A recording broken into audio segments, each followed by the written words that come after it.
अच्छा, जो भाग्य में नहीं होता उसके पीछे भी हमें नहीं पड़ना चाहिए। जो है वो मिलेगा। कहते हैं भाग्य में होगा तो भाग कर आ जाएगा, और भाग्य में नहीं होगा तो आया हुआ भी भाग जाएगा। इसलिए जितना हमें मिल रहा है वो हमें हमारे हिसाब का ठीक मिल रहा है।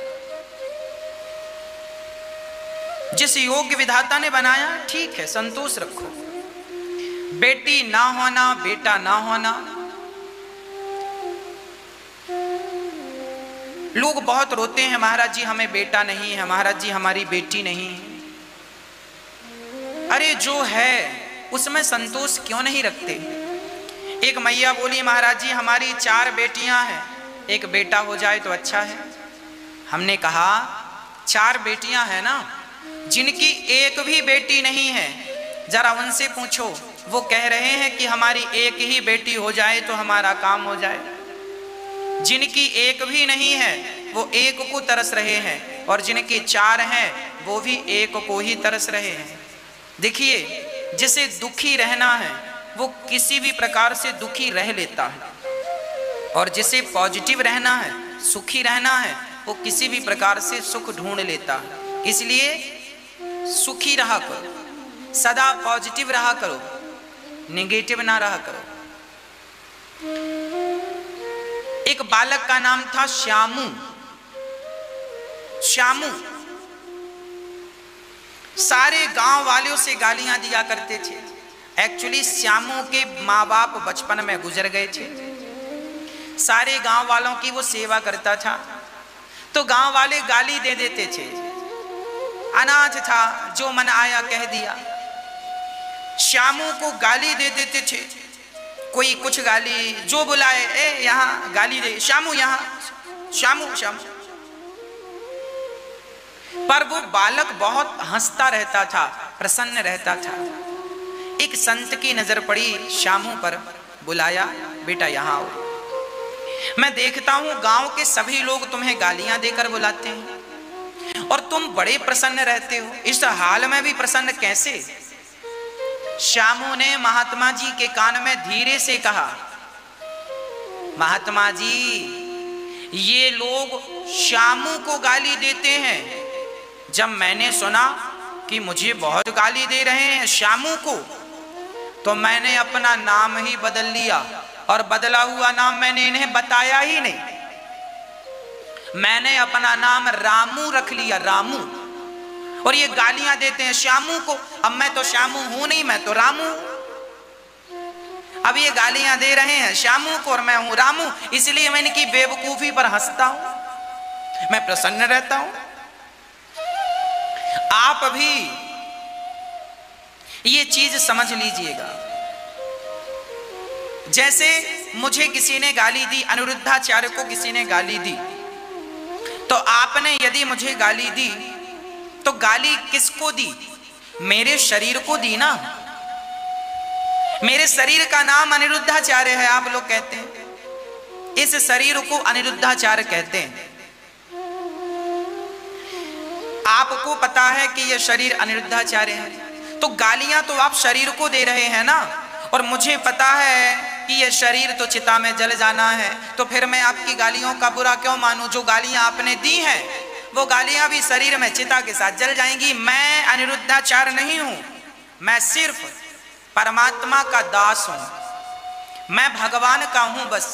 अब मैं क्या हूं ये भगवान जाने, मैं तो भगवान का हूं, बस ये समझ लो। मैं हूं ही नहीं, मैं शब्द जो है वो मेरी डिक्शनरी में नहीं है। ये दास भगवान का है। गालियां शरीर को मिलती हैं, आप देते रहो, गालियां नाम को मिलती हैं। भाई फलाने का नाम राकेश है, तो लोग गाली देते हैं राकेश का ऐसा, राकेश का वैसा, गाली नाम को मिल रही है ना। इसीलिए आप नाम अलग है और नामी अलग है। मेरा नाम अनिरुद्धाचार्य आप कहते हैं, पर नाम से भी मैं अलग हूं कि नहीं? फिर छोटी मोटी बातों को ना यूं टाल दिया करो, प्रसन्न रहा करो, हर हाल में पॉजिटिव रहा करो।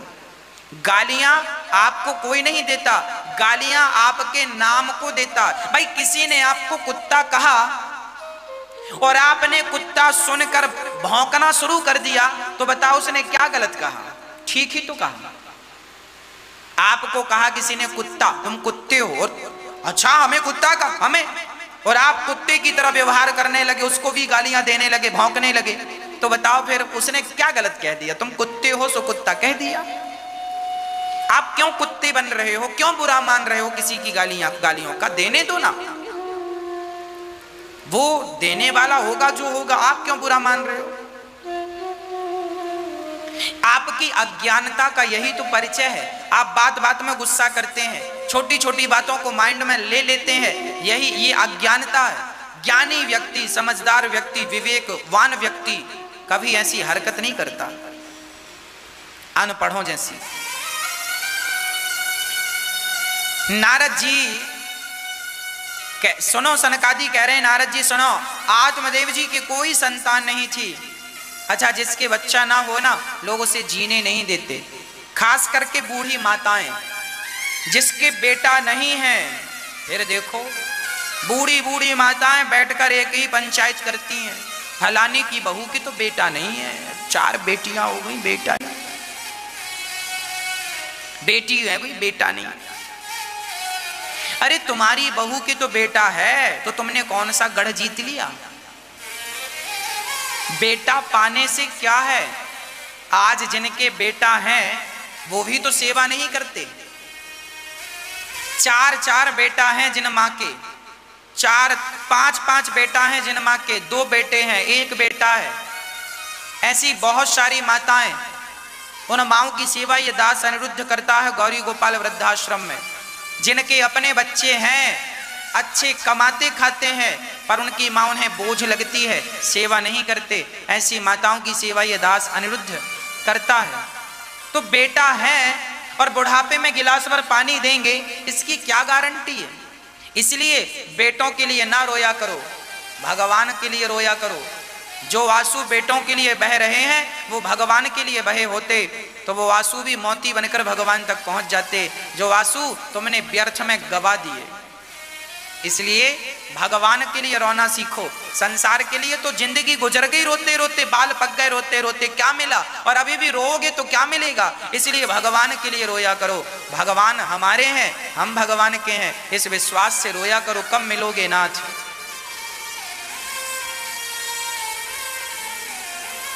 प्रिय भक्तों, आत्मदेव जी महाराज का जब पुत्र नहीं हुआ, संतान नहीं हुई, हम कहते हैं भगवान को बेटा माना करो। जिनके बेटा नहीं है उन पर भगवान की विशेष कृपा है। भगवान उन्हें संसार में उलझाना नहीं चाहते, इसलिए वो सबसे आजाद हैं। भगवान का चिंतन किया करो, हर हाल में प्रसन्न रहा करो। बेटा नहीं है मत रोइए, भगवान तो बेटे हैं आपके, भगवान को बना लो अपना बेटा। हम आपके बेटे हैं, हमें बना लो अपना बेटा। यहां गौरी गोपाल वृद्धाश्रम में माताएं जो रहती हैं, उन्होंने हमें जन्म नहीं दिया, पर फिर भी हम उन्हें अपनी मां मानते हैं और वो हमें अपना बेटा मानती हैं। जब उन्होंने हमें अपना बेटा मान लिया तो आप बेटे के लिए क्यों रोते हैं? भगवान को बेटा बना लो, दास आपका बेटा है। हम सब ये ना सोचें कि हमारे पास ये नहीं है, ये सोचें कि भगवान ने हमें कितना कुछ दिया है। ये शरीर दिया है, क्या यही कम है? क्या ये जोड़ने को 2 हाथ दिए हैं, क्या यही कम है? क्या देखने को आंखें दी हैं, क्या यही कम है? बोलने को वाणी दी है, क्या यही कम है? सुनने को कान दिए हैं, क्या यही कम है? चलने को पांव दिए हैं, क्या यही कम है? फिर भी रोते हो कि बेटा नहीं है। मीराबाई को भी कोई बेटा नहीं था, यशोदा मैया के भी कोई बेटा नहीं था। यशोदा ने कृष्ण को अपना बेटा माना और मीराबाई के तो कोई संतान नहीं थी, उन्होंने कृष्ण को अपना माना। अमर हो गई, उसके बेटा नहीं था, फिर भी वो अमर है और तुम्हारे बेटा है, फिर भी कौन पूछता है? तो बेटों से कोई महान बनता होता तो बहुत सारे बेटा पैदा कर लेते, पर बेटों से महान नहीं बनते मेरी माँ। भगवान का भजन करके, भगवान को प्राप्त करके व्यक्ति महान बन जाता है। मीराबाई महान बन गई। मेरे तो गिरधर गोपाल दूसरों ना कोई, वो रोती थी पर भगवान के लिए रोती थी। आप और हम रोते हैं, बेटा बेटी के लिए रोते हैं, यही तो विडंबना है। श्री आत्मदेव जी घर छोड़कर निकल गए। रास्ते में एक संत मिले। संत ने कहा, क्यों रो रहे हो? कथम ब्रह्मन दीन मुखः कुतश्चिंतातुरो भवान त्वरितम गम्यते कुत्र कुतश्चागमनम तब। क्यों रो रहे हो? महाराज मेरे कोई संतान नहीं है। संत ने को फल दिया, बोले बेटे के चक्कर में ना पड़ना, और फिर भी तुम जिद कर रहे हो तो यह फल पत्नी को खिलाना, बेटा होगा। आत्मदेव जी दौड़कर पत्नी के पास गए। लो संत जी ने फल दिया है, खा लो। धुंधली ने फल खाया नहीं, गाय को खिला दिया, और गाय ने एक सुंदर से बच्चे को जन्म दिया। धुंधली ने अपनी बहन का बेटा खरीद लिया, नाम रखा धुंधकारी। और धुंधकारी अब बड़ा दुष्ट हुआ, और गौकर्ण जी गाय का बच्चा हुआ बड़ा सज्जन, बड़ा संस्कारी, नाम रखा गौकर्ण। धुंधली ने बहन का बेटा पैसा देकर खरीदा, सो नाम रखा धुंधकारी। अब धुंधकारी जब बड़ा हुआ तो अपने पिता की पीठ में 2 लाठी जमाया, बोले पैसे निकालो। आत्मदेव जी रोने लगे, हे विधाता, जब बेटा नहीं था तो भी रोना पड़ा, और आज बेटा है तो भी हमें रोना पड़ रहा है। क्या बताएं, इस संसार में हम सबको रोना तो देखो पड़ता ही है। अच्छा, जब हम रोते हैं तो हम दोष देते हैं किसी को। आत्मदेव जी अब रो रहे हैं, बेटा, संत ने कहा था बेटे के चक्कर में ना पड़ो, पर नहीं माने, बेटा दो बेटा दो। एक आदमी, उसके बेटा नहीं था तो उसने एक बेटा गोद ले लिया। अनाथ आश्रम में जाकर एक बच्चा गोद ले आया, सारी संपत्ति उसके नाम कर दी, और सारी संपत्ति उसके नाम की। तो वही बच्चा अब अपने बाप को लाठियों से मारता है, बाहर निकालता है। बूढ़ा आदमी रोता है, बेटे ने मार दिया, बेटे ने निकाल दिया। तो हमने कहा तुम्हारा ही बेटा है? बोले ना, गोद लिया था। हमने कहा क्या जरूरत थी गोद लेने की? यदि गोद ना लिया होता तुमने बच्चे को तो क्या इतना कष्ट उठाना पड़ता? बोले नहीं। हमने कहा भगवान ने तो तुम्हें सुखी ही भेजा था, पर तुम जबरदस्ती अपनी बुद्धि लगाकर दुखी हो गए। अरे जो संपत्ति बेटे को दी वही संपत्ति दान पुण्य में लगाया होता तो आपका धन आपके साथ वहां तक जाता। बना लिया तुमने बेटा, अब रो इसके नाम पर। अब तुम्हारे दुख का जिम्मेदार कोई नहीं है, अब रोइए तुम इसके नाम पर, रोते रहो, कोई आंसू पहुंचने वाला भी नहीं मिलेगा। बिना विचारे जो करे सो पाछे पछताए, काम बिगाड़े आपनो जग में होए हंसाए। हाँ, आज आप किसका भरोसा करेंगे? खुद का जाया हुआ बेटा तो साथ देता नहीं है, भला और किसकी आप गारंटी लोगे? इसलिए आत्मदेव जी रोने लगे। तब गौकर्ण जी ने उन्हें समझाया, पिताजी मत रोइए, पिताजी न देना दोष किस्मत को, किसको दोष दोगे? ये विपत्ति जो आई है, न देना दोष किस्मत को, विपत्ति तो सब पे आती है।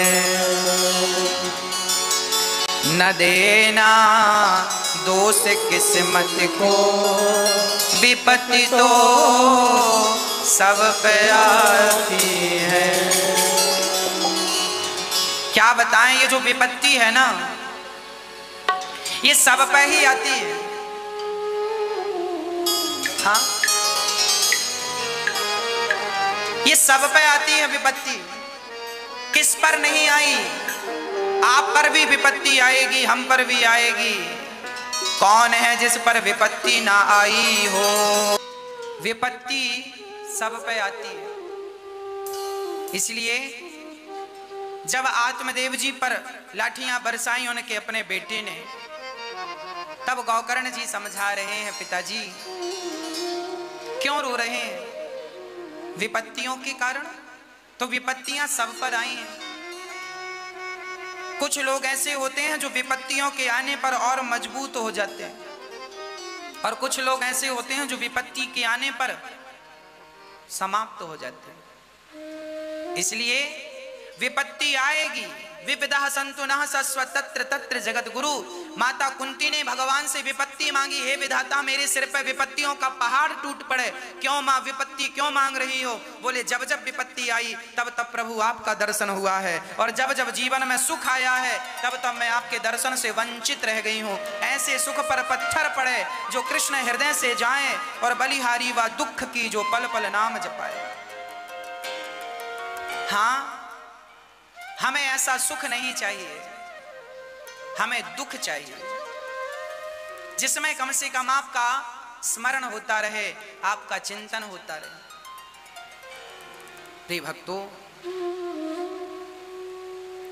श्री गौकर्ण जी ज्ञान दे रहे हैं अपने पिता आत्मदेव जी को। सुनिए, पिताजी देहेश्चिमांस रुद्रे विमतिम त्यजत्वम जाया सुतादिषु सदा ममतां विमुंच्य पश्यानिशं जगदिदं क्षण भंग निष्ठम वैराग्य राग रसिको भव भक्ति निष्ठा। हमारा जीवन सेवा में लगे। हम अभी एक दिन हम मछलियों को दाना डाल रहे थे नदी में। एक बार हम एक नदी में गए, वहां हम मछलियों के लिए दाना डाल रहे थे। तभी किसी ने हमसे कहा कि महाराज जी हमारे हाथ में क्या है। बिल्कुल सच्ची घटना बोल रहा हूं, आप सुनिएगा। एक बार मैं मछलियों को दाना डाल रहा था, तभी एक सज्जन ने मेरे से कहा महाराज जी हमारे हाथ में क्या है। हमने कहा देखो, हम ये ना सोचें कि हमारे हाथ में कुछ नहीं। अभी हमारे हाथ में मछलियों को डालने के लिए दाना है। दाना है तो दाना डाल लो। तुम कहते हो हमारे हाथ में क्या है, सब भगवान के हाथ में है ना। तुम्हारे हाथ में भी कुछ है। तुम किसी के आंसू पहुंच सकते हो, ये तुम्हारे हाथ में। हाँ, तुम किसी के आंसू पहुंच सकते हो, ये तुम्हारे हाथ में है। तुम किसी को भोजन करा सकते हो, ये तुम्हारे हाथ में है। तुम किसी को प्यासे को पानी पिला सकते हो, ये तुम्हारे हाथ में है। तुम किसी रोते को हंसा सकते हो, ये तुम्हारे हाथ में है। तुम किसी को सहारा दे सकते हो, ये तुम्हारे हाथ में है। ये तो बहाना है कि हमारे हाथ में कुछ नहीं है। अरे जो नहीं है तुम्हारे हाथ में उसकी परवाह ना करो, जो तुम्हारे हाथ में है उसका सदुपयोग कर लो। बस जो है उसका सदुपयोग।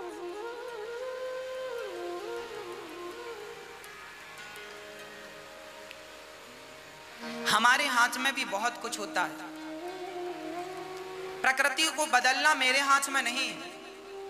कोरोना को भगा देना मेरे हाथ में नहीं है, पर कोरोना पीड़ितों की मदद करना मेरे हाथ में है। हाँ, एक नई गंगा को फिर से प्रकट कर देना ये मेरे हाथ में नहीं है, पर बहती हुई गंगा को शुद्ध कर देना ये मेरे हाथ में है। एक नई यमुना प्रकट कर देना मेरे हाथ में नहीं है, पर नई यमुना ना सही बहती हुई यमुना को शुद्ध कर देना हम सबके हाथ में।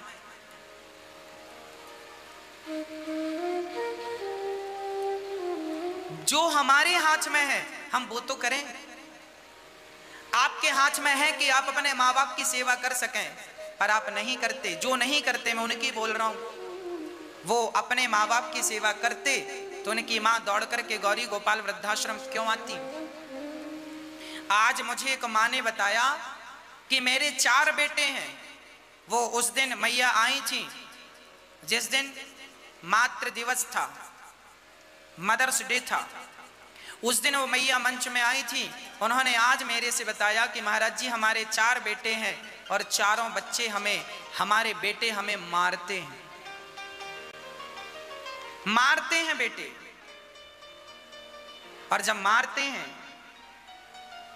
तो वो मैया यहां आई और ये दास उन मां की सेवा करता। वो मां यहां रहती हैं। ऐसी कितनी माताएं हैं जिन माओं की दुआएं आप लोग लूट रहे हैं। आप भी किसी एक मां का सहारा बन सकते हैं। किसी एक मां को जीवन भर भोजन देने का संकल्प कर सकते हैं। आप भी किसी एक रोती हुई मां को हंसा सकते हैं, जानते हैं बुढ़ापे में जब अपनों का सहारा छूट जाता है तब उस माँ के उस व्यक्ति की क्या गुजरती होगी जिसके सिर पे छत भी नहीं होती होगी।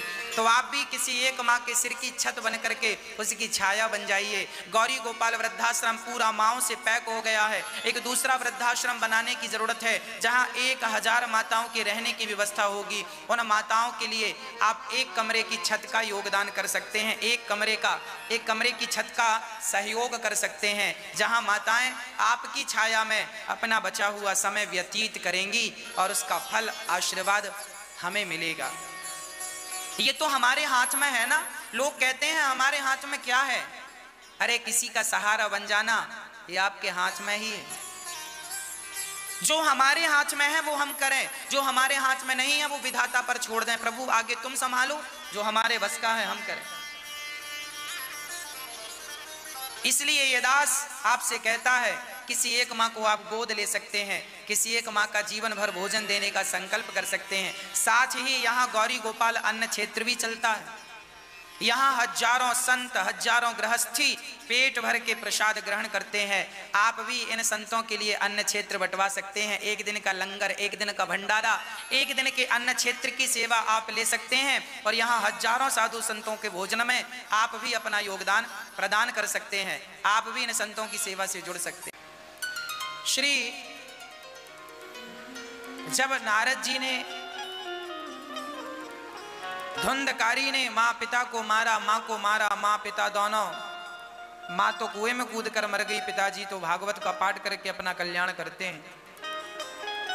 धुंधकारी की 5 पत्नियां 5 स्त्रियों से संबंध रखता है। पांचों ने धन के लोभ में गला दबाकर धुंधकारी को मार डाला। धुंधकारी जब मरा तो प्रेत बन गया।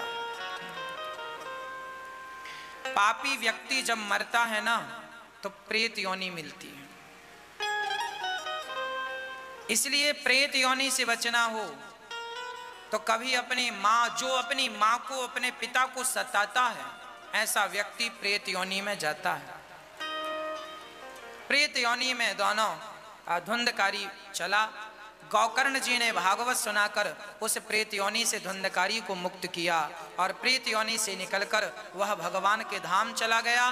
केवल कथा सुन करके, केवल भागवत सुन करके। भागवत में इतनी ताकत है कि धुंधकारी जैसा पापी भी भागवत सुनकर तर गया। प्रिय भक्तों, जब भागवत सुनकर धुंधकारी तरा तब नारद जी को समझ आ गया, स्पष्ट हो गया कि भागवत सबको तारती है। पापी से पापी गौकर्ण जी ने दूसरी बार भागवत सुनाई। सारे पशु पक्षी सब भगवान के धाम गए और जिसने कथा सुनी और गौकर्ण जी को भगवान ने हृदय से लगाकर उनको अपना धाम प्रदान किया।